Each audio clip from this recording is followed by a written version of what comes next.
So, gentlemen. Yo.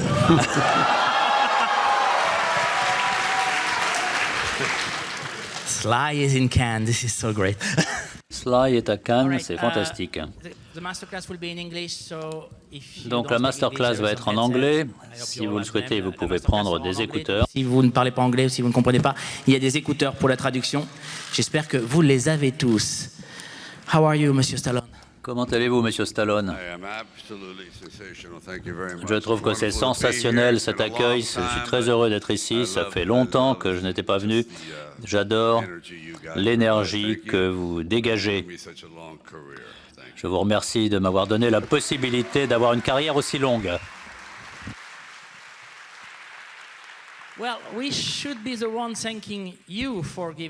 C'est à nous de vous remercier de nous avoir offert une telle carrière. Il y a Rocky, Rambo et beaucoup d'autres choses encore. J'ai regardé tous vos films et j'ai essayé de déceler un thème qui sert de fil conducteur entre toute votre filmographie. Il y a un thème qui m'a frappé, c'est ce qu'on retrouve dans tous vos films, c'est la résilience. C'est vrai pour Rambo, pour Rocky, mais dans tous vos films, ce qui compte, c'est la résilience. Pourquoi? Êtes-vous une personne résiliente? Oui, je pense qu'il y a quelque chose qui concerne la nature de l'homme, de l'être humain, l'homme, la femme, et qui concerne la résilience. On rencontre tellement de difficultés depuis des milliers d'années, des civilisations ont été détruites, mais elles ressurgissent. Je suis très heureux d'avoir pu présenter ce thème qui consiste à réagir, à se battre, à ne pas accepter la défaite. Alors, si vous avez trouvé que c'est un thème qui sert de fil conducteur à tous mes films, c'est intéressant. Mais vous présentez vos histoires d'une façon très personnelle. Qu'y a-t-il de vous dans ces personnages résilients qui chutent et qui se relèvent?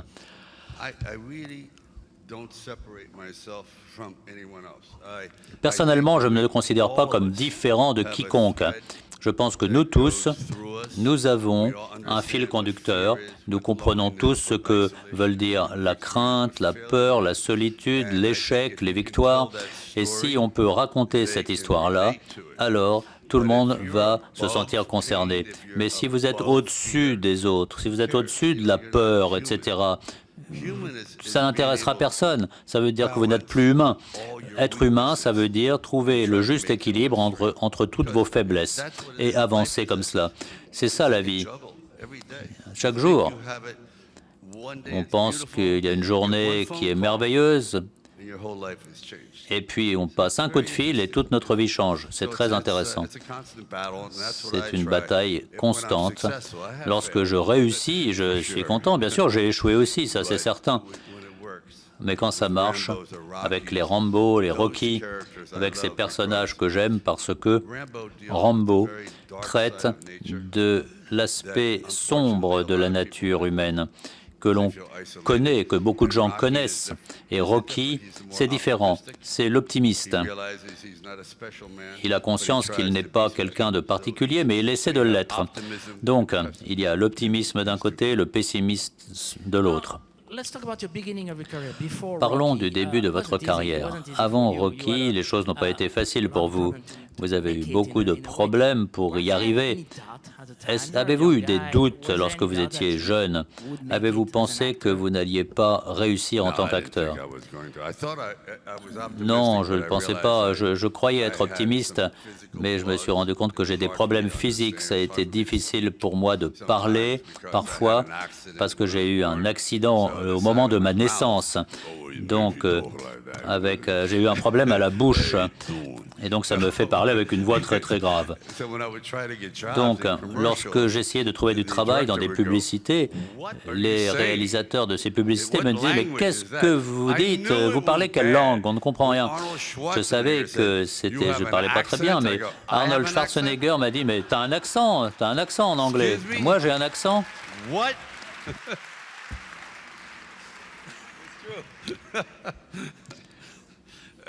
Arnold et moi, nous devrions ouvrir une école pour donner des cours de diction. Ce serait parfait. Donc, Rocky, il y a beaucoup de légendes, d'histoires sur la saga Rocky, sur le succès du premier film, mais on a tendance à oublier à quel point le premier de la série était un film d'époque qui a marqué son époque. Avec les films d'auteurs des années 70 aux États-Unis, on cite beaucoup de films, mais ce n'est pas juste qu'on ne cite pas suffisamment Rocky.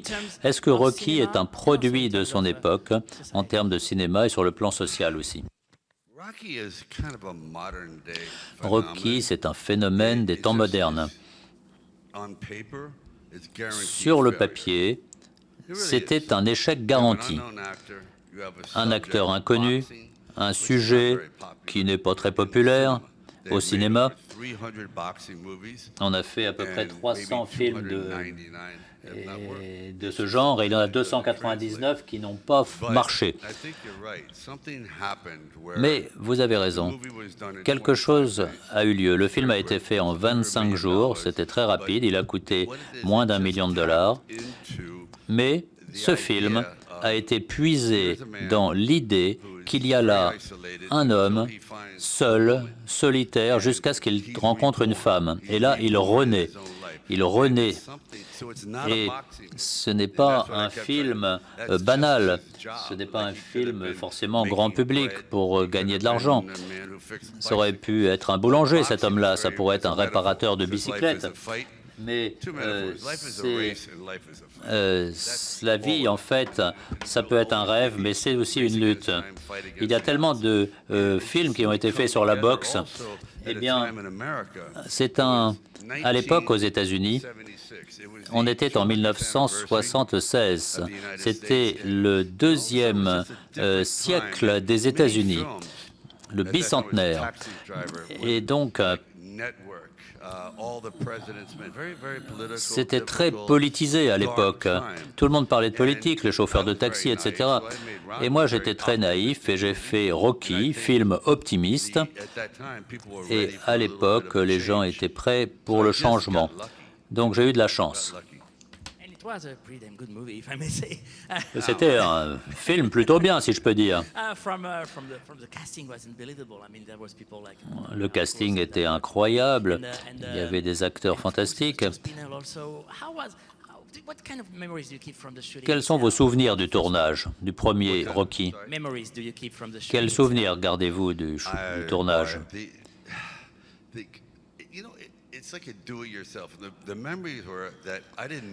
C'était un petit peu comme du bricolage. Je ne savais pas ce que je faisais. Je croyais le savoir. J'expérimentais ici ou là, comme pour la boxe. Moi, je ne suis pas boxeur, il a fallu que j'apprenne. Tout le monde dans le film travaillait gratuitement, presque. Il n'y avait même pas de pièces pour se changer. On changeait nos vêtements à l'arrière d'une voiture. C'était un projet comme cela. Et le souvenir que j'en ai, c'est que quelque chose d'extraordinaire a pu sortir de rien. On ne sait jamais, on ne savait pas ce qui allait se passer à l'époque. On avait un caméraman qui n'avait jamais tourné dans un film avant. Tout était voué à l'échec. Tout devait être raté dans ce film. Tout. Et c'est pour ça que je disais aux gens, on ne sait jamais où l'art peut aller, peut nous mener, où le succès peut nous mener. Parce que ce film-là était garanti, était voué à l'échec, à 100%. Aucune chance de réussite. Et on nous a dit, bon, on va même pas le sortir, ce film. Il a fallu se battre et se battre. Peut-être qu'on va le metre dans un cinéma de drive-in, où on va voir les films en voiture. Et ils ne voulaient pas que je sois dans ce film. Ils voulaient tout le monde, sauf moi. Ils voulaient Burt Reynolds, Jimmy Caan, Robert Redford. Ils auraient pris un kangourou à ma place. N'importe qui aurait fait l'affaire. Et ils étaient fâchés à la production. Ils me disaient, mais c'est qui ce Sylvester Stallone? Il a été dans un film intitulé The Lord of Flatbush. Et puis un jour, bon, ils ont dit d'accord, on va le prendre. Alors ils se sont dit, mais qui c'est le beau gars là avec les yeux bleus, le blond? Et ce film The Lords of Flatbush, c'était les mains dans les poches. Et donc, ils m'ont pris vraiment par hasard, par accident. Question suivante. Ah, vous avez gardé les 2 tortues du film. Oui, effectivement, elles sont toujours en vie. Oui, elles sont des tortues qui ont 45 ans, même peut-être même 55 ans aujourd'hui, 55 ans.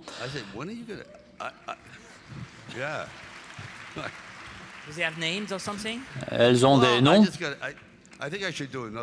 Il faudrait que je fasse un autre Rocky et que je les mette dans le film. On aurait 3 tortues. Ce sont mes seuls amis. Tout le monde est mort sauf les tortues. Ce sont mes seuls amis.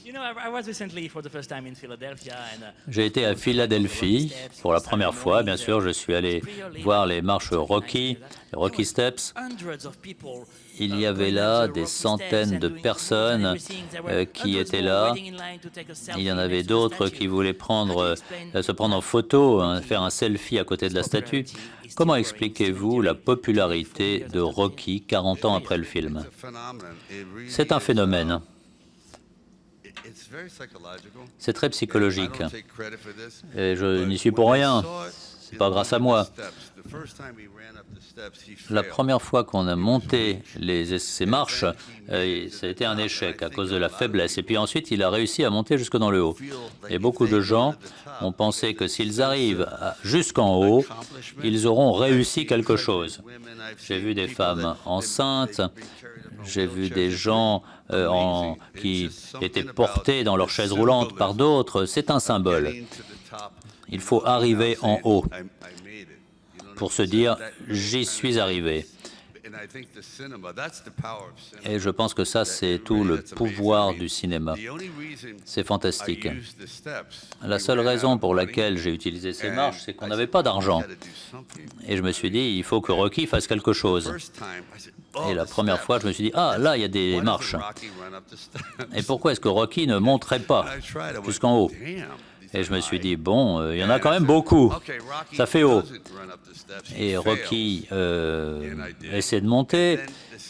Il échoue. La deuxième tentative, je veux montrer que Rocky est un costaud, donc il prend son chien. Le chien pèse du genre 75 kilos. Et je me suis dit, c'est raté ça aussi. Allez, j'ai enlevé le chien de la scène. C'est comme ça que ça s'est passé.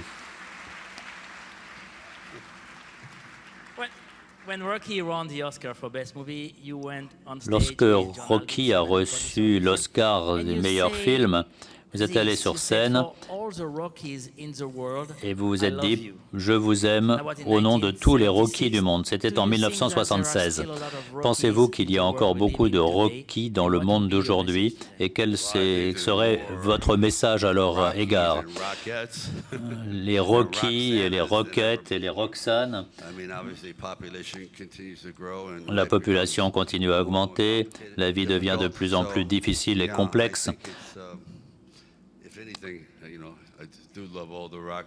J'aime tous les Rocky du monde, mais la lutte devient plus compliquée qu'avant. C'est un défi plus grand.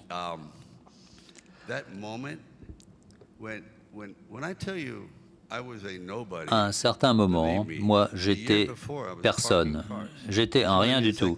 L'année avant Rocky, je travaillais dans un parking. Je garais des voitures. Et c'est extraordinaire de voir avec quelle rapidité votre vie peut changer. J'avais une centaine d'idées, de mauvaises idées, et j'en ai eu une bonne. Il suffit d'une bonne idée, et les échecs vous rendent plus intelligent. Les échecs vous rendent plus intelligent. Parfois, le succès vous rend plus stupide, parce que vous pensez que vous n'avez plus rien à apprendre. Les échecs, ça vous rend plus intelligent. On se rend compte maintenant, je vais faire comme ci, comme ça, j'ai appris ceci, cela. Ma fille voulait être écrivain. Et je lui ai dit, non, non, non, ne sois pas écrivain. Écrire, c'est une horreur. Écrire, c'est tellement difficile. Bien sûr, on peut avoir du succès avec ça, quand ça marche. Mais c'est se taper sur les doigts. Vous êtes là face à votre feuille de papier, c'est un défi. On ne parle pas de taper à une machine ou à l'ordinateur, on parle d'écrire. C'est difficile, c'est précis. C'est un effort qui demande d'écrire, ensuite de réécrire et de réécrire sans cesse. Et au bout d'un moment, on se dit, ça y est, j'ai réussi, j'ai trouvé. Et puis le lendemain, vous avez quelqu'un qui vous dit, mais qui est l'imbécile qui a écrit ça? C'est horrible.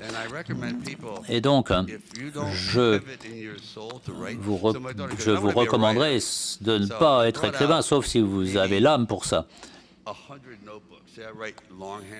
Moi, j'écris, j'ai une écriture assez grande.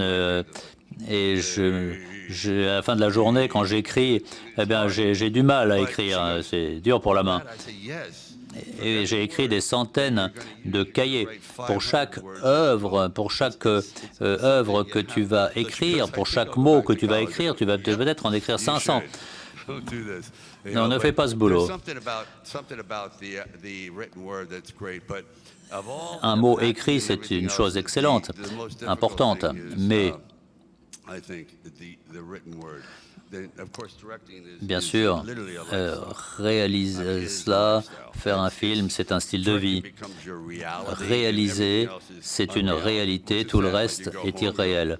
On rentre chez soi, on se dit, mais je suis où là? Dans notre esprit, on n'est plus là. Quand ça marche, c'est fantastique. Quand ça marche pas, bon, ben, on l'accepte.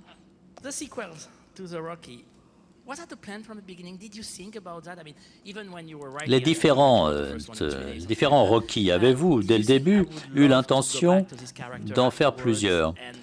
Et est-ce que vous vous êtes dit dès le début que vous aimeriez approfondir un peu plus ce personnage? J'ai été parfois critiqué par le fait qu'il y avait des suites. On regarde le seul fichu show pendant 10 ans et on l'aime encore, par rapport à faire un film qu'une seule fois. C'est vrai, certains films n'ont qu'une version, mais il y a des personnages qu'on voit au début de leur vie d'adulte, et c'est un challenger, il perd, c'est un raté, et puis le voilà qui revient, il a des problèmes, et puis la peur s'en mêle, puis il se marie, etc. Donc, quand j'ai écrit Rocky, c'est un peu présomptueux de ma part de le dire, je l'ai écrit comme une série en 3 parties. À l'époque, je n'avais pas de travail, et je suis arrivé voir des gens, j'ai dit, voilà vos 3 prochains films. Même chose avec Rambo. Personne ne voulait de Rambo. J'étais le dernier choix. Tout le monde trouvait des excuses pour ne pas prendre Rambo. Le personnage était une sorte de sauvage. Il tuait tout le monde, hommes, femmes, enfants. C'était une sorte de monstre. Et si c'était pas un monstre, si c'était un homme qui a le cœur brisé, qui revient en Amérique et qui est rejeté, un petit peu comme James Dean par exemple. Et ça, c'est une bonne histoire. Mais à part ça, l'histoire était négative, plutôt mauvaise.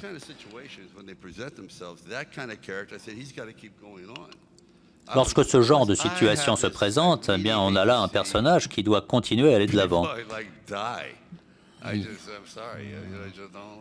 Il y a des gens qui n'ont pas aimé, ce personnage ferait mieux de mourir. Chaque fois que j'ai écrit des versions de Rocky, il meurt, à chaque fois. Mais j'ai changé l'histoire. Logiquement, Rambo aurait dû mourir dès le deuxième film.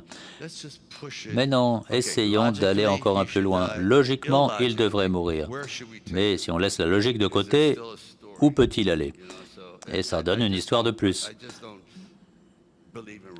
Je ne crois pas à la réalité. On peut toujours modifier les choses, on peut toujours twister la réalité, on peut créer sa propre réalité. Et c'est cela qui est bien. C'est votre travail, après tout. Le premier Rocky, succès. Ensuite, ces films sont plutôt intelligents. Il y a, par exemple, Les Faucons de la nuit. Vous avez travaillé avec John Huston. À nous la victoire. Alors, vos choix. Et comment avez-vous décidé de vos choix? Et comment avez-vous fait face à votre succès à l'époque? Oui, après Rocky, après le succès. J'ai tout de suite su que j'étais assez limité comme acteur pour des raisons physiques.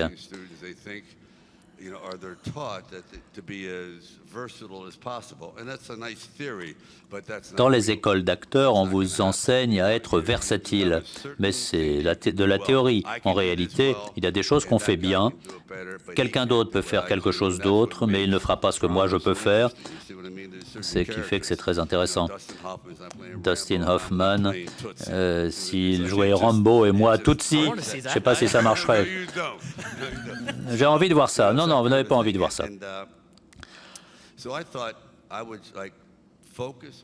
Donc je me suis dit que j'allais mettre l'accent sur quelque chose qui me plaît. J'aime la mythologie. Et aujourd'hui, je constate que, en fait, ça consiste à s'opposer au système. J'essaie de ne pas trop sortir de ce que je sais faire, parce que ces autres choses, d'autres acteurs peuvent le faire mieux que moi. À chaque fois que je me suis éloigné de mon style, eh bien, ça n'a pas été terrible. Je me suis demandé ce que je faisais. Qui m'a convaincu à accepter? Il vaut mieux revenir à ce que l'on sait faire. Au milieu de tout cela, il y a la réalisation. Il y a Rocky 2, Rocky 3, La Taverne de l'Enfer. Alors, question. Qu'est-ce qui vous a poussé à vouloir réaliser? La vérité, c'est que j'aime bien voir les choses avec un certain recul. Par exemple, je vois ce qu'il y a sur la table ici, les bouteilles. Je me dis, tiens, j'aimerais bien peindre cela, et si je mettais telle bouteille à tel endroit, etc. Rocky a réussi. Meilleur film, Oscar, meilleur réalisateur. J'ai écrit Rocky 2 et le réalisateur l'a détesté, ce projet. Ça ne marchera jamais, c'est terrible. On voudrait que Rocky devienne corrompu. Non, moi, j'étais pas d'accord. C'était pas la voie que Rocky devait suivre. Donc, je n'ai pas envie de faire ce film. Et le réalisateur a laissé tomber. Et je me suis dit, bah, pourquoi je ne le ferais pas moi-même, la réalisation?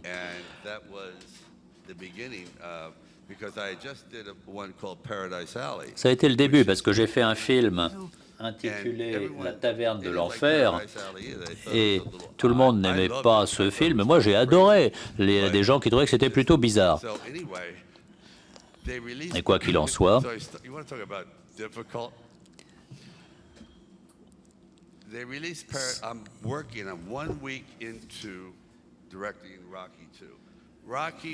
ça faisait on a fait Rocky 2.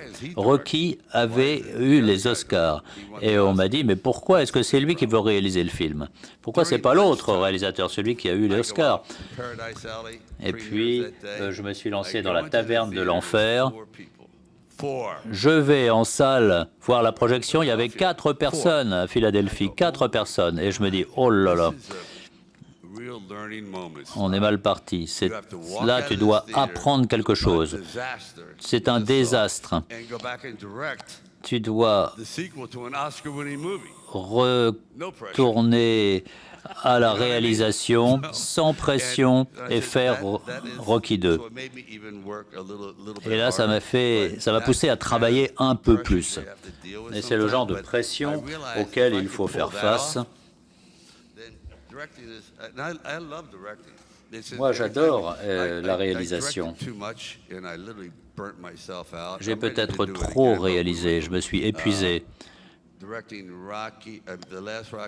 On a réalisé le dernier Rocky Balboa, puis il y a eu Rambo, ça a été difficile, et ensuite Expendables. Donc, il y a eu beaucoup à faire et je n'avais jamais le temps de rentrer chez moi, de passer du temps chez moi. Il a fallu du temps après pour récupérer. Mais maintenant, je serai prêt à repartir. Et votre inspiration en tant que réalisateur, acteur, qu'est-ce qui vous a inspiré?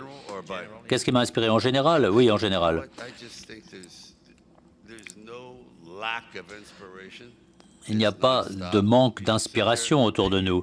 Il suffit d'être là, d'écouter une conversation, des gens qui parlent comme ça, à droite, à gauche. Tout le monde a des problèmes. Il y a toujours des questions qui se posent partout. Et cela, ça peut donner lieu à des histoires. C'est un phénomène qui ne s'arrête jamais. On peut regarder le journal, et rien qu'en lisant le journal, chaque jour, on peut en tirer 4 idées de films, et ce, chaque jour. Il n'y a pas d'excuse à manquer d'inspiration. Par exemple, je n'arrive pas à trouver de nouvelles idées. Eh bien si, on peut trouver. Il y a des nouvelles idées partout autour de nous. C'est le drame humain et c'est inépuisable. Y a-t-il des acteurs que vous prenez en exemple? Acteurs d'aujourd'hui, acteurs du passé?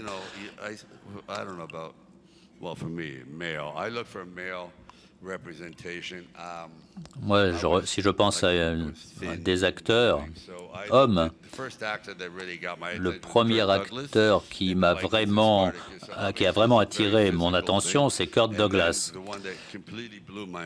Et celui qui m'a vraiment plu, c'est un des pires acteurs au monde, mais qui a un corps extraordinaire, c'est l'acteur qui a joué Hercule. Et en voyant cet Hercule, je me suis dit, oh là, ça c'est quelqu'un, ça c'est mon avenir. J'avais peut-être 12 ans et demi, et à partir de ce moment-là, je me suis dit, je vais suivre cette voie, et j'ai commencé à travailler beaucoup pour que mon corps se développe, et ce, parce que j'avais vu un seul film. Des acteurs français que vous aimez? Jean-Paul Belmondo vous admire beaucoup. Et il m'a demandé de vous donner cela, qu'il a signé pour vous.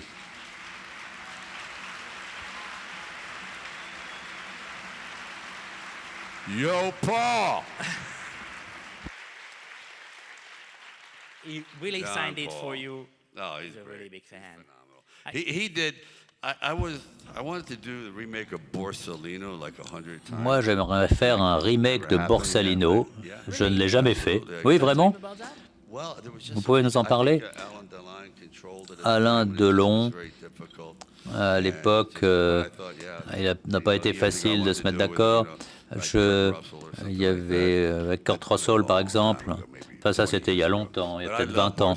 Mais j'adore Borsalino, j'adore la musique. Je l'écoute souvent. La réalisation. J'ai vu les films que vous avez réalisés et votre style de réalisateur devient de plus en plus précis. Vos personnages sont de mieux en mieux définis. Alors pour ce qui est des scènes de boxe, il y a peut-être des gens qui vont hurler dans la salle, mais pour moi, il y a 2 façons de réaliser des scènes de boxe. Il y a Raging Bull et il y a Rocky 4. Quelle a été votre approche de ces scènes? Je ne parle pas sur le plan technique, mais sur le plan philosophique.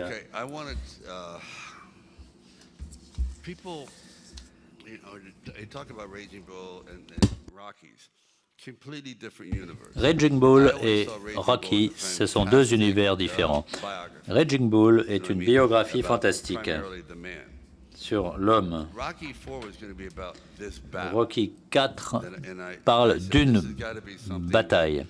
I have to find a superhuman Il faut being trouver as un somebody super that is être so humain comme overwhelming opposant, quelqu'un qui a une telle stature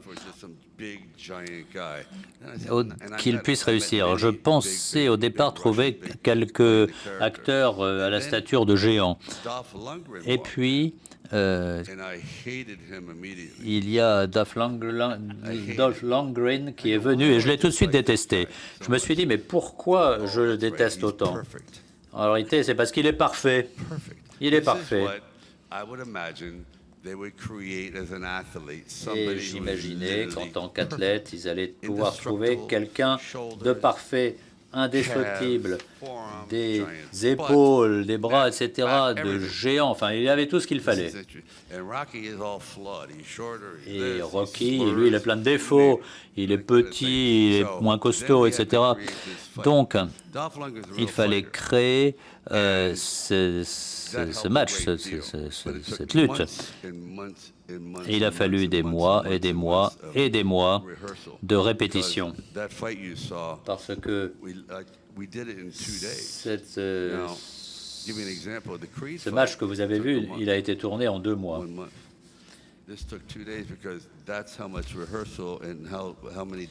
Et il a fallu beaucoup de répétitions. Et quand je vois ce film, je me dis, mais j'étais complètement dingue. C'était brutal. Moi, j'ai passé 4 jours à l'hôpital. Il m'a vraiment tapé dessus. Il m'a même donné un coup de poing au cœur. Les médecins ont pensé que j'avais été dans un accident de voiture. Et je lui ai dit, vas-y, fonce, je veux quelque chose de réel, vas-y, essaie de me mettre KO. Je sais ce que tu vas faire, mais vas-y, déchaîne-toi. Et ça a été vraiment une chose idiote de ma part à dire. Et ensuite, je me trouvais dans un avion à basse altitude vers un hôpital pour que je sois mis pendant 4 jours et demi dans une unité de soins intensifs. Et je ne pouvais même pas passer de coup de fil. Non, c'est comme ça que ça s'est passé, je ne vous raconte pas d'histoire. Alors bien sûr, l'ego de Dolph Lundgren a gonflé beaucoup et c'était pas de la blague. On s'est vraiment tapé dessus. Et d'abord, les gants de boxe, on les utilise plus maintenant parce que c'est devenu illégal. Et puis, en fait, ces poings ne sont pas si forts que ça, mais avec les gants, ça faisait mal. Donc, je me suis dit que j'allais jamais recommencer. Et dans Rocky IV, les gens se disent c'est du montage. Ça devait être du montage au départ. Moi, je voulais faire un film avec du montage. On sait ce que sont ces personnages. On n'a pas à expliquer qui est Rocky. On en est au 4e Rocky. Mais néanmoins, je voulais montrer le cheminement du personnage, les histoires d'argent, de richesse, les peurs, etc., qui est Dolph Lundgren, etc. Donc, par les critiques, j'ai été démoli, mais financièrement, ça a été l'épisode le plus couronné de succès.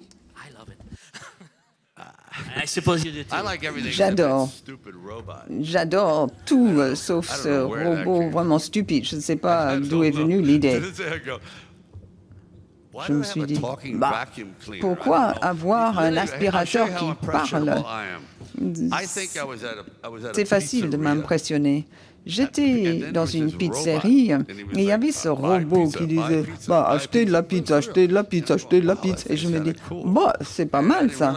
Et puis je ne me rendais pas compte qu'il y avait quelqu'un dans une salle à côté qui disait « achetez de la pizza, achetez de la pizza ». Je me suis dit « je vais mettre cette idée dans mon film ». C'est la vraie vérité. J'avais ce robot complètement crétin dans le film et il ne faudrait plus en parler. On n'en parle plus d'ailleurs dans le film, il disparaît. Je me suis fait avoir. Donc les grands noms à Hollywood deviennent une légende quand ils jouent un personnage emblématique. Vous, 6 ans après Rocky, en 2000, quand les gens découvrent Rambo, First Blood, au tout début, ça a frappé le peuple américain. Et ça, c'est une litote. Je ne sais pas quelles étaient vos idées politiques à l'époque, mais tout le monde adorait Rambo. Tout le monde adorait ce personnage. C'était l'époque de Vietnam. Il y avait une grosse controverse aux États-Unis. Que fallait-il faire avec les vétérans qui rentraient au pays? En fait, c'était beaucoup plus d'un héros. En fait, pour être franc, je suis presque athée sur le plan politique. Je n'avais même pas voté auparavant. Donc, ça n'avait rien à voir avec la politique. Je me suis dit, c'est un magnifique récit. C'est une histoire très intéressante sur l'aliénation. Et puis, j'ai commencé à faire un peu de recherche et mener mon enquête. Et puis, je me suis dit, il y a ces vétérans de la guerre qui rentrent. Ils ont vraiment subi des dégâts psychologiques énormes. Il y en avait qui se suicidaient. Dans le livre original, Rambo est dans un tel état qu'il est devenu un vrai sauvage. C'est une machine à tuer. Il est devenu une sorte de Frankenstein. Et je me suis dit, c'est pas ça le message que je veux donner. Si je fais ce film, il faut que je me sente responsable de milliers d'hommes qui sont prêts à se suicider. Il y avait 25 000 suicides parmi les vétérans par mois à l'époque. Donc, je me suis dit, je vais changer l'image, je vais changer le personnage un petit peu. Donc, tout à la fin, il exprime sa solitude, ses problèmes, et le public peut s'identifier au personnage, enfin. Mais à aucun moment, ce n'était censé être une déclaration politique. En fait, il est devenu un personnage emblématique, mais je ne me suis jamais dit que dans un film, je voulais en fait faire une déclaration sur telle ou telle situation ou sur tel ou tel groupe versus un autre. Je ne suis pas un homme politique, je n'ai jamais été, ce n'est pas quelque chose que je souhaite devenir. Moi, je sais simplement raconter des histoires, des récits. Rambo, regardez, Reagan, il a dit, j'ai vu Rambo et il est républicain.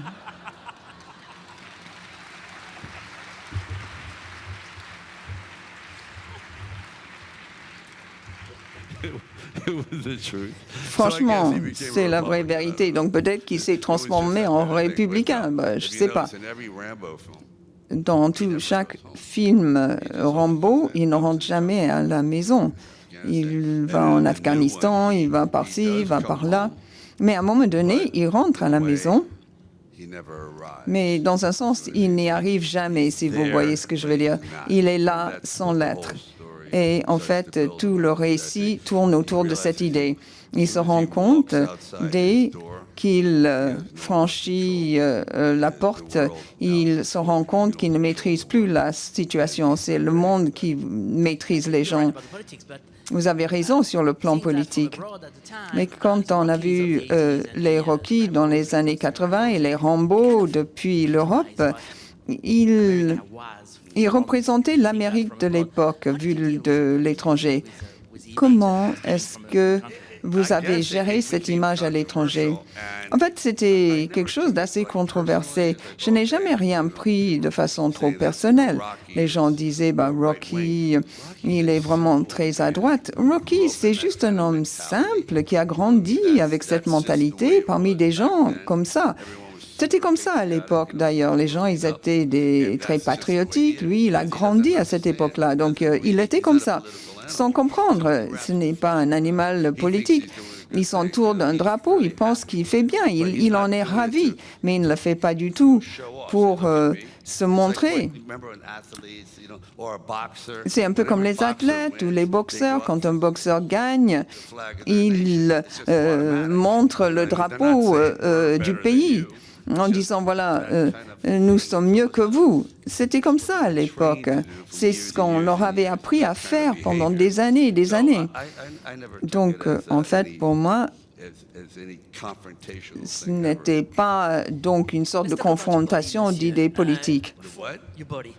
Parlons de votre corps. Quoi? Ben, ce qu'il en reste. Pour le troisième Rocky et le deuxième Rambo, vous avez travaillé votre corps. Vous êtes peintre, vous êtes artiste. Est-ce que vous avez le sentiment que vous faisiez la muscu? En fait, à un moment donné, vous aviez 2,8% de graisse seulement. Est-ce que vous avez travaillé votre corps un petit peu comme un artiste travaille une sculpture? Oui, absolument. J'avais le sentiment que si on commence à transformer son corps, et ça je l'ai trouvé, en fait, quand on commence à changer son corps, on finit par réagir différemment. Ça change votre personnalité. À un moment donné, on se sent en hyper bonne forme et on a envie presque de se promener tout nu pour montrer son beau corps. On devient très narcissique. Où on se dit, voilà, je vais porter un poncho aujourd'hui. C'est un petit peu comme ça comme j'ai abordé ce travail. C'était un peu vain, un peu vaniteux, mais c'était une façon de se préparer pour le rôle. Quand on commence à transformer son corps, dans Copland par exemple, vous voulez changer votre vie, il suffit de bloquer une oreille avec un peu de silicone. Je n'entendais plus rien de l'oreille gauche. Ça change sa vie. Ça change la vie de quelqu'un. On se sent très isolé. On se penche vers l'avant pour entendre ce que disent les gens. On est toujours mal à l'aise. Il faut lire les lèvres. Donc ça a changé, ça a transformé mon jeu d'acteur. J'étais constamment en train de me tourner. Vous voyez, ce genre de choses. Donc, c'est ce que j'ai fait chaque fois. Pour le dernier Rambo, normalement, je pèse 180 livres et je pesais peut-être 250. Je me suis dit que Rambo était devenu une véritable bête. Il n'était plus homme, il était devenu bête. Animal sauvage. Il était comme une chose qui vivait. Et quand il voit la fille, il retrouve une certaine humanité. Mais sinon, il est devenu comme une bête sauvage. Quand il dit « fuck the world », il s'en fiche, il s'en fout. Il travaille avec des serpents, des choses très dangereuses qui font peur. Franchement, j'avais vraiment pris trop de poids. J'étais devenu énorme. Mais c'est vrai, ça c'était autre chose encore. Il fallait justement que je change le personnage. Dans une interview, vous avez dit qu'entre 85 et 95, vous étiez en état de cruise control. Qu'est-ce que vous entendiez par là exactement? Il y avait Demolition Man, par exemple, et plein de choses. Et je me suis dit, comment il fait? Mais vous n'avez pas beaucoup écrit, vous n'avez plus écrit du tout. On avait l'impression que vous hésitiez à prendre des risques à ce moment-là. Est-ce que vous savez maintenant pourquoi ça s'est produit?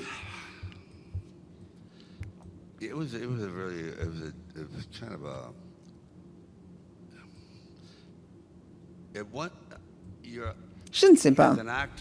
En tant qu'acteur, je me suis mise en autopilote. Et je ne veux rendre personne coupable, pointer le doigt à quiconque. Mais en fait, à l'époque, j'étais plutôt... il fallait que je réserve ce qu'on appelle des slots très à l'avance pour réserver telle ou telle date. C'était bien. Les gens disaient, voilà, vous allez travailler de mars au mois de juin, et c'était le slot. Et puis, finalement, qu'est-ce qu'on découvre? On découvre que pendant 8 ans à venir, on est déjà booké. On n'a plus de temps pour soi. Et il y a plein de n'importe quoi dans les années 80-90. Il y a plein de junk, de choses sans valeur. C'était comme ça, le business à l'époque, l'industrie. On était réservé très très longtemps à l'avance. Et la star, c'est lui qui dictait la situation. Tout ce qui comptait, c'était le film. Si le film était bon, c'était parfait. Les gens se fichaient pas mal. À l'époque des acteurs, ils voulaient simplement que le film marche. Et il suffisait de mettre une star dans le film et le film allait être un succès. Ce n'est plus tellement le cas maintenant. Il faut que le film soit bon. Mais à l'époque, là, il fallait juste remplir les slots, remplir les intervalles de temps, booker les gens. Maintenant, les choses ont bien évolué. Oui, j'ai beaucoup de regrets par rapport au passé. Parfois, il y a des films que je regarde. Vous pouvez juste arrêter. Moi, je suis obligée de regarder jusqu'au bout. Ma fille me dit, mais pourquoi tu as joué dans des films tellement horribles, tellement minables? Et je dis, mais toi, tu es juste ado, tu es trop jeune. Ferme-la.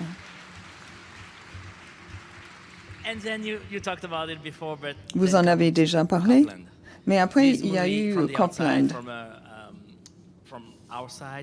Vu de notre côté, on avait l'impression que c'était le sommet de votre vie artistique.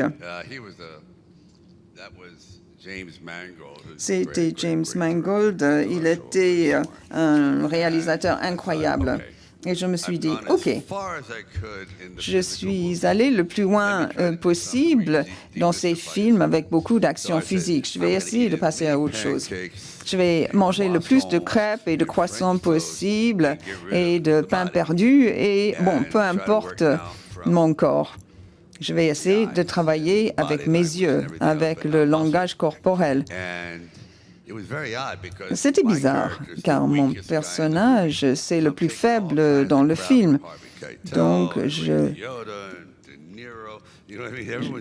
y avait De Niro, Keitel, ils m'engueulaient, en fait. Ils me disaient, mais qu'est-ce que tu fais? Ces gens-là, ils n'ont pas pu survivre, même jusqu'à la deuxième scène. Et il y avait une sorte de stigmatisme. Et on pensait que les gens d'action n'arrivaient pas vraiment à être de bons acteurs. Et finalement, j'ai prouvé le contraire. Je me suis dit, je veux avancer dans ma carrière. Je veux évoluer. J'ai appris à boxer. Je n'étais pas boxeur. C'est juste un jeu d'acteur. Je me suis dit, bon, maintenant, j'ai envie de m'amuser.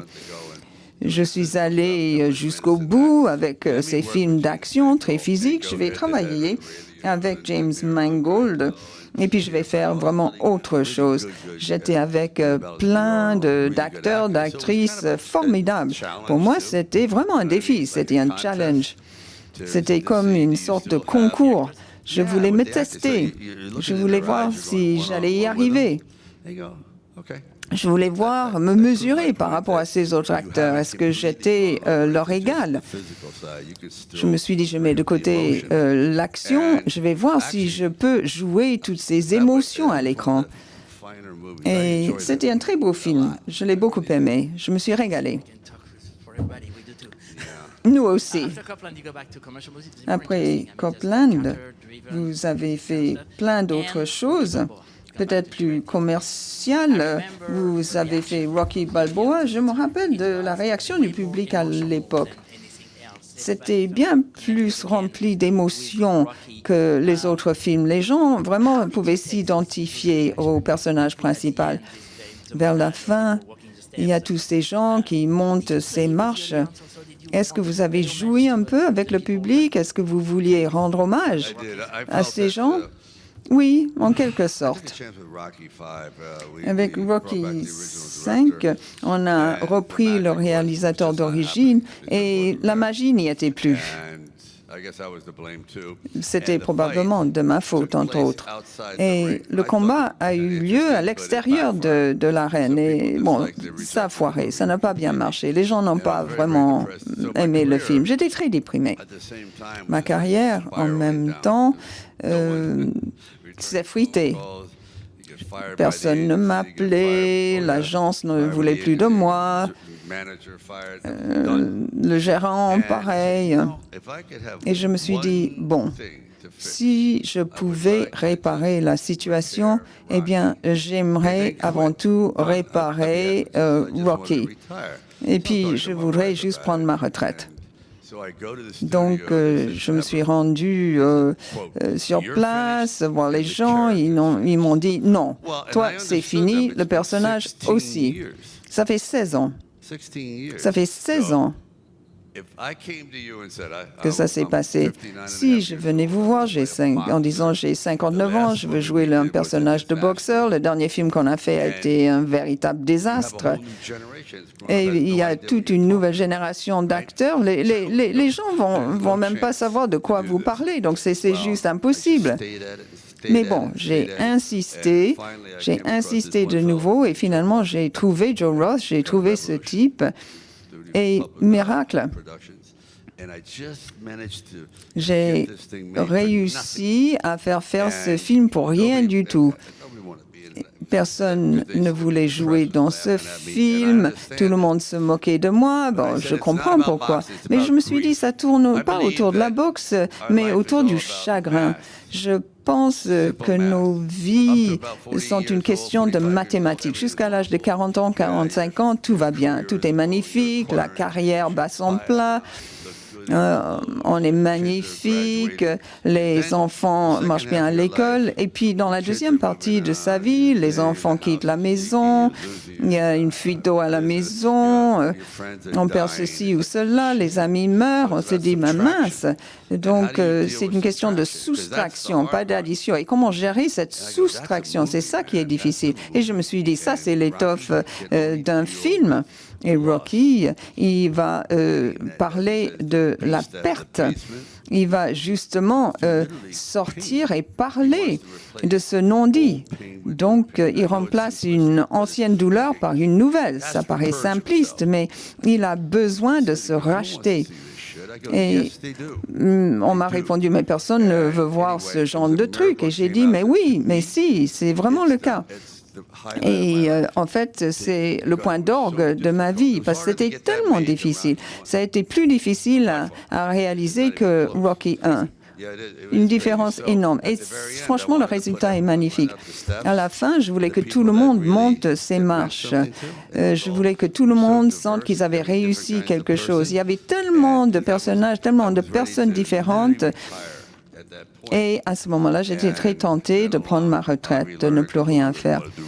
Et puis, des gens m'ont dit, bon, tu veux faire encore Rambo? Et bien, ça a marché hyper bien. Donc, me voici encore. Quand vous avez été nominé pour Rocky de nouveau, est-ce que vous avez rappelé toutes ces personnes qui vous ont dit, bah, ta carrière est finie? Ben, maintenant, je suis au chômage. Eux, ils sont au chômage, mais pas moi. Parlez-nous de Rambo, de Creed plutôt. Ça a permis à une nouvelle génération d'apprécier Rocky. Oui, je pensais que ça n'allait jamais marcher, je ne voulais même pas le faire. Il a fallu peut-être 1 an et demi. Bon, c'est acceptable, mais c'était un peu un choc. Bon, à l'époque, les gens voulaient que Rocky meure. Et j'ai dit, bah, franchement, je ne sais pas, peut-être pas. On va trouver autre chose. Et pour finir, ils étaient d'accord avec moi. Donc, il a réalisé ce film, Ryan Coogler, ça a bien marché. Surtout le Creed 2 avec Stephen Caple. Et vous allez en refaire? Ben, moi, j'ai une excellente idée. Je ne sais pas si je vais la faire ou pas, mais j'ai une très bonne idée pour Rocky. Ouais. Et c'est quoi? Entre vous et moi. Je vais vous le dire. Il trouve ce gars qui est illégal, clandestin dans le pays, et voilà. Il y a tout un récit autour. C'est phénoménal. C'est très différent. Je vous le dis, le plus difficile, c'est comme un magicien. Vous voyez comment il fait les choses, mais vous ne savez pas comment il y parvient. Avec Rocky, on s'est dit, qu'est-ce qu'on peut faire de différent? Mais je vous promets qu'on peut faire quelque chose de différent quand on le jette, on le fait partir du pays, il est déporté et il est obligé de déménager, de vivre dans un autre monde.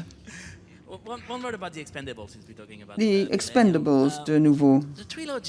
La trilogie me fascine.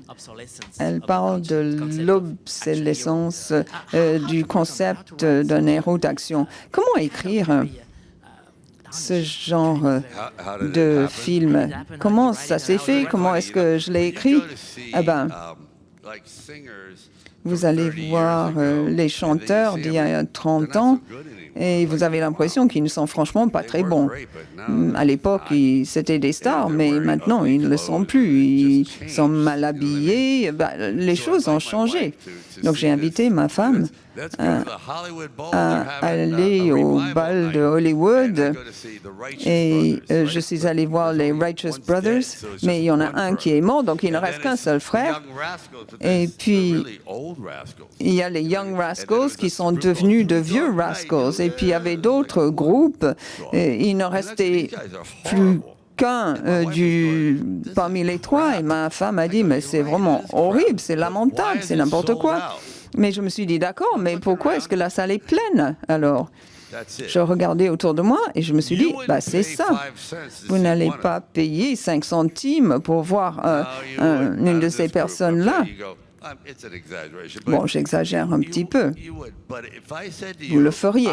Mais si je vous dis, je vais vous montrer tout ce que vous aimez le plus depuis votre enfance, je vais vous montrer tous ces gens ensemble, vous allez dire, oui, je vais aller au concert.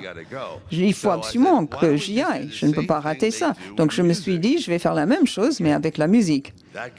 Il va y avoir tel ou tel, et puis ils avaient chacun une chanson ou un air très connu. Je vais les réunir tous ensemble et les gens vont y aller par curiosité.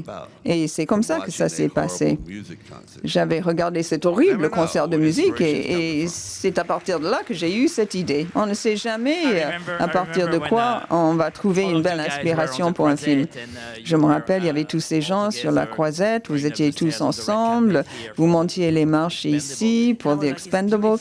Et je me suis dit, c'est magnifique, mais en même temps, c'est le héros à l'époque où j'étais adolescent et ils sont plus vieux maintenant.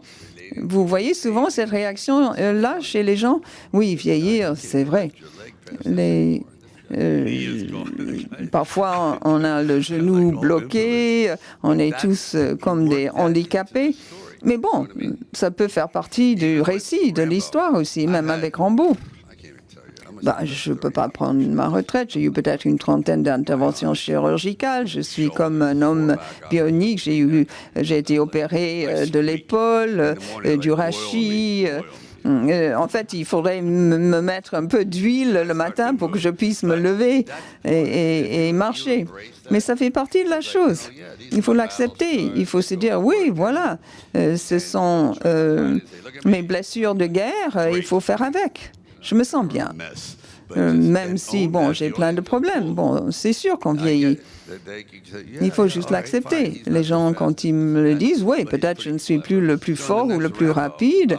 Et c'est ça. C'est vrai aussi de Rambo. Je ne suis plus l'homme que j'étais il y a 30 ans avec toutes les cascades qu'il faisait. Mais j'ai ma tête. J'ai beaucoup de connaissances. J'ai ma stratégie. C'est comme les boxeurs plus expérimentés. Un combattant de 35 ans, il a acquis une belle expérience. Il est peut-être en fin de carrière, mais il en sait des choses. Donc, bon, pourquoi choisir quelqu'un de plus jeune? Parce que celui de 35 ans, il sait plein de choses, il a une belle prestance.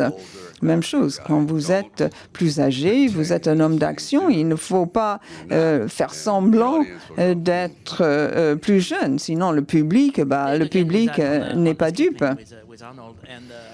Donc, par rapport à Arnold et d'autres films, est-ce que vous aimez faire de nouvelles choses à partir d'idées anciennes? Il m'a tout volé et il a volé toutes ces idées. Il les a prises chez moi et je lui rappelle de temps en temps. Non, sérieusement, on s'entend super bien. On se déteste, mais on s'aime bien. Et ça, c'est une bonne chose. On a tous besoin d'un bon concurrent. Ça stimule. Et si je n'en avais pas, je le créerais. Je choisirais quelqu'un. J'ai besoin de détester quelqu'un. J'en ai besoin. Ça me stimule. Donc c'est vrai, c'était un peu notre relation parce que lui, il est très compétitif. Plusieurs fois, j'ai dû me dire, bon, ben, c'est pas grave, peu importe. On était vraiment l'un contre l'autre. Maintenant, on est devenus des amis. On n'est plus des ennemis. Franchement, ce n'est pas une plaisanterie. On est devenus amis.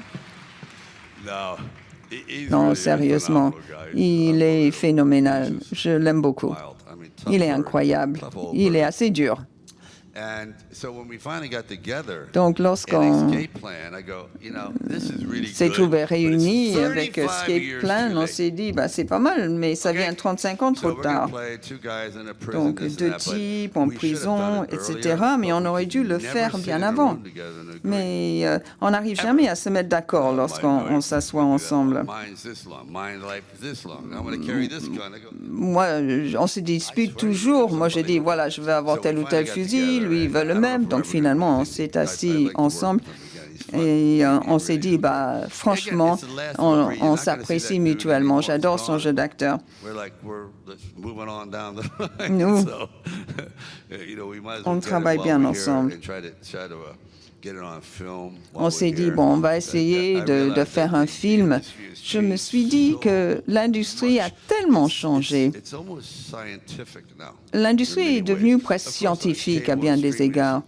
Bon, il y a le streaming, on fait de très belles choses, mais ce grand spectacle, ces très grands films sont quelque chose que j'apprécie beaucoup. Mais maintenant, cette nouvelle technologie, elle est complètement différente. La mentalité a changé. Il faut beaucoup de patience en plus. Et moi, je n'en ai pas du tout. Moi, je veux que les choses se fassent à l'instantané. Ce soir, on va voir les premières images de Rambo: The Last Blood. Le film va sortir au mois de septembre, je crois, aux États-Unis. Est-ce que vous voulez nous parler de ce film? Eh bien, il est rentré à la maison à la fin du dernier film. Il rentre à la maison. On voit le nom Rambo sur la boîte aux lettres. Et le nouveau film part de là. Il y a un grand orage vraiment impressionnant et j'essaie de sauver des gens. Tout d'un coup, il y a une inondation subite. Il faut aider les gens à évacuer la zone. Et puis on voit Rambo à cheval. Et il essaie de sauver les gens parce que lui, il a cette culpabilité en tant que survivant. Il a perdu tant d'amis au Vietnam alors que lui, il a survécu. Il souffre donc du stress post-traumatique et donc il essaie de sauver les gens. Mais c'est dur, c'est compliqué. Il rentre à la maison, il a ce magnifique ranch, mais il vit sous terre. Il y a des kilomètres de tunnels et c'est comme ça qu'il essaie de gérer son dilemme. Il vit littéralement sous terre. Il a ce ranch, mais il était dans un tunnel au Vietnam et il trouve une certaine sécurité, une certaine tranquillité dans ces tunnels. C'est puissant. Et il a une famille adoptive. Il y a donc quelqu'un qui garde la maison, qui a une petite fille. Rambo, c'est un petit peu comme le père. Il remplace l'image du père. Et cette jeune fille, ensuite, trouve son vrai père et elle veut le retrouver au Mexique. Je lui dis, non, mais s'il te plaît, ne le fais pas. Et malgré ça, elle le fait quand même. Il arrive des choses épouvantables. Et c'est à ce moment-là qu'il lutte contre son stress post-traumatique. Il sait que s'il quitte sa propriété, il va perdre la maîtrise de la situation. Il en a trop peur. Il a peur d'être contrôlé par les événements extérieurs. Et c'est ce qui se passe. Et il y a des choses terribles qui lui arrivent. Bon, c'est assez lourd. Nous, on l'aime, on l'adore, ce film. Et il va y avoir vraiment des événements incroyables dans ce film. Il y a beaucoup de gens qui sont blessés dans ce film. Donc on va laisser la salle poser des questions dans quelques minutes. Monsieur Stallone, votre carrière s'étend désormais sur plus de 40 ans. Vous avez joué dans 60 villes, si je ne me trompe. Vous en avez réalisé 8. Est-ce que vous vous posez la question de ce que vous allez laisser?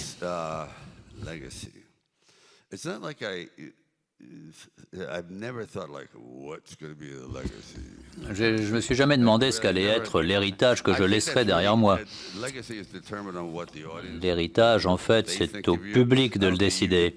Ça dépend de ce que le public pense de vous. On ne peut pas être prétentieux et planifier l'héritage qu'on laissera derrière soi. Je n'ai jamais réfléchi en ces termes. Ou bien on laisse des bonnes choses derrière soi, ou bien ce n'est pas le cas. On va laisser quelques films qui vont survivre. Peut-être que vos enfants préserveront bien tout cela et vous représenteront bien. Mais il ne faut jamais s'arrêter d'avancer, jamais s'arrêter d'avancer, de faire du punching.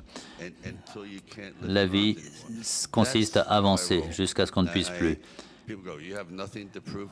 Les gens me disent « mais t'as plus rien à prouver ». Eh bien non, c'est pas vrai, j'ai encore des choses à prouver, on a toujours des choses à prouver.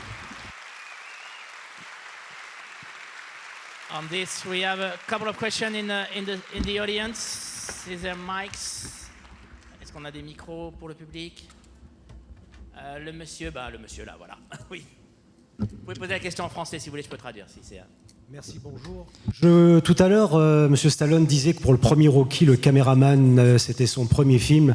Je voulais lui demander quel souvenir il avait avec Garrett Brown, l'opérateur Steadicam qui a tourné avec lui et dont le Steadicam a été breveté cette année-là, en 1976, par Cinema Products. My question is, what was he listening to for the past hour? Did you understand a word I said for the past hour? Est-ce que vous avez compris un mot que j'ai dit depuis une heure? Non, je plaisante. What memories do you have of Garrett Brown? Quel souvenir avez-vous de Garrett Brown avec la Steadicam? Lorsqu'on a vu Rocky, ils voyaient quelque chose qu'ils ne comprenaient pas bien, parce qu'on avait une chose qui s'appelait la Steadicam. C'était la première ou une des premières fois que c'était utilisé. Et sans savoir ce qui se passait, les gens se disaient « mais comment est-ce qu'il marche si vite dans les rues? Comment est-ce qu'il monte les marches si vite ?» etc. Ça crée quelque chose d'unique pour un film aussi peu cher. Et Gary Brown a fait quelque chose de phénoménal de ce film. Une autre question, juste ici. Tout d'abord, merci beaucoup d'être là. Merci pour d'être en vie et d'exister.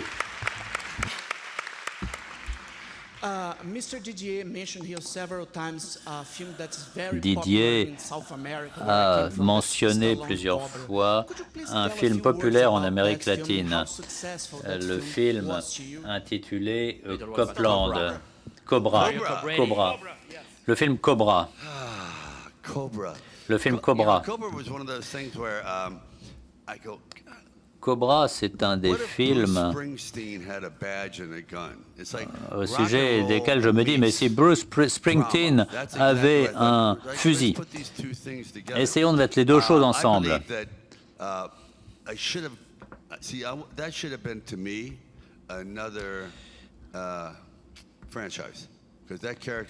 Pour moi, ça aurait pu être une autre série, parce que ce personnage était génial et j'ai l'impression de l'avoir raté. Je pense que c'était un excellent personnage qui pouvait être interprété de différentes manières. J'ai essayé de présenter cela un petit peu comme s'il s'était agi d'une série télévisée, ça aurait pu être pas mal. L'idée est excellente, mais je vous remercie de poser cette question. Right here, third row. If we can have the mic, stand up et levez-vous et parlez fort. The mic is coming. Question d'Italie. Parlons de la nuit des Oscars. C'est un excellent film, mais est-ce qu'au final, puisque Rocky a perdu, est-ce que vous l'avez bien accepté? Est-ce que vous pensez que l'Académie va vous donner un Oscar pour votre carrière dans quelques années? Je n'en sais rien du tout. Est-ce que je suis amer, fâché? Eh bien oui. Non, c'est pas vrai. J'ai l'impression que le personnage de Rocky est proche de la victoire, mais il ne gagne pas à chaque fois. Il continue à essayer d'avancer.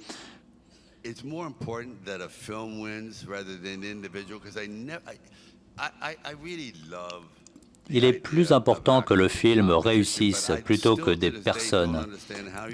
J'aime bien cette idée de compétition, mais il nous faut 5 acteurs, à moins qu'on ait 5 acteurs qui jouent le même rôle. Comment peut-on savoir qui joue mieux Hamlet, par exemple, de Shakespeare? Si on avait 5 films différents, 5 thèmes différents, lequel est le mieux avec 5 thèmes différents? Ils sont tous bien.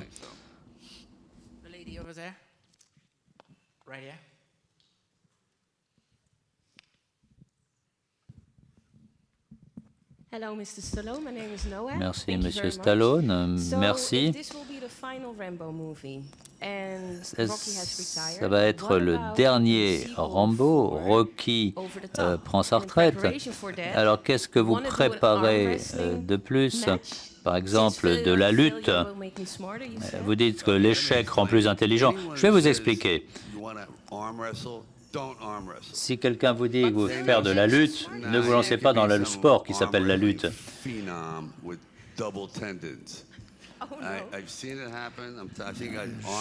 Je vous dis qu'on peut se casser les bras avec ça. Mais je vais vous dire quelque chose sur la dernière chose de quelque chose. Je pensais que Rocky 3, ça allait être le dernier. Donc moi, je ne sais rien quant à l'avenir.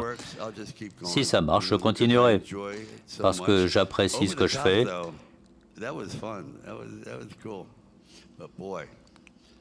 Et je dois dire qu'on s'est bien amusé, mais on a pu se blesser aussi. Ces gars-là sont costauds. Mais je ne vois pas les choses comme si j'étais un lutteur. Je vous ai posé une question, je ne veux pas vous mettre mal à l'aise en public. Oui, ça m'est déjà arrivé. Je ne vais pas citer certains acteurs, mais j'ai vu des acteurs vraiment détruire les choses. Encore 2 questions, une ici. Ouais, Didier a évoqué tout à l'heure le film de James Mangold de Copland, où vous livrez une performance inhabituelle. Est-ce que vous ne pensez pas que vos rôles d'action héros pendant des années vous ont empêché d'avoir des propositions de ce style de réalisateurs comme Spielberg, Scorsese ou Coppola, par exemple? Don't you feel that all your action heroes part kind of stopped you from getting proposal for other part, for more interesting part, Copland part, or with director like Scorsese or Spielberg? No, 100%. 100%. Tout à fait. Ça ne fait aucun doute. On est identifié à un genre. C'est pour ça que j'ai fait Copland. pour montrer que je pouvais faire les deux. À un certain stade, je pouvais faire les deux, mais vous avez tout à fait raison. Je suis identifié à un certain type de rôle et je ne sais pas si je pourrais jouer un avocat. Mais c'est pas grave, je continue à m'améliorer avec ce que je fais, je les laisse faire ce qu'ils font, c'est très bien. Nous n'avons pas de temps pour d'autres questions, donc au nom de tout le public, je vous remercie beaucoup, Sly.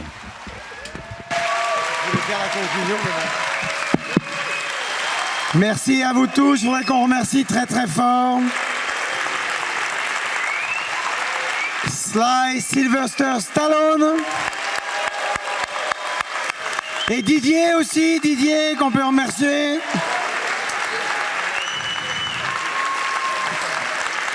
Ce soir à 22h dans la salle Lumière pour l'avant-dernière séance du festival. Et je voudrais remercier très fort Sylvester Stallone.